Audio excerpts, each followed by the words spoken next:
definitely আপুনি যেতিয়া কাৰোবাক ভাল পায় সেই মানুহজনক হয়তো আপুনি ক্ষমা কৰি দিব পাৰে কিন্তু কেতিয়াবা জীৱনত এনেকুৱা কিছু ঘটনা ঘটি যায় যিবোৰ ঘটনা হয়তো পাহৰিবলৈ দিগদাৰী হৈ যায় আৰু সেই ঘটনাবোৰে ইন দ্য লং ৰান আপোনাৰ ৰিলেশ্যনশ্বিপত হয়তো বাধাৰ সৃষ্টি কৰিব পাৰে আৰু তেনেকুৱা যদি সিচুৱেশ্যন আপোনাৰ লাইফত হৈছে আৰু আপুনি যদি ভাবে যে এইটো সিচুৱেশ্যন বা এই ঘটনাটো মই কেতিয়াও পাহৰিব নোৱাৰো তেতিয়াহ'লে সেইটো তাতেই শেষ কৰি দিয়া উচিত কাৰণ গোটেই জীৱন হয়তো আপুনি সেই ঘটনাটোকেই লৈ লৈ কথা শুনাই থাকিব আৰু সেই সন্মানটো নোহোৱা হৈ যাব আপোনাৰ প্ৰেমিকৰ বা প্ৰেয়সীৰ ওপৰত গতিকে কেতিয়াও এই সুযোগটো নল'ব যে আপুনি ক্ষমা কৰি দিছে কিন্তু যেতিয়াই কাজিয়া হয় আপুনি সেই কথাটো আকৌ উলিয়াই থাকে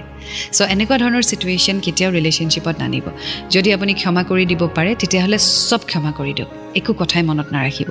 কিন্তু যদি আপুনি ক্ষমা কৰি দি কথাবোৰ মনত ৰাখি আকৌ ঘটনাৰ মূৰে মূৰে উলিয়াই থাকে তেতিয়াহ'লে সেইটো ক্ষমা বুলি নকয়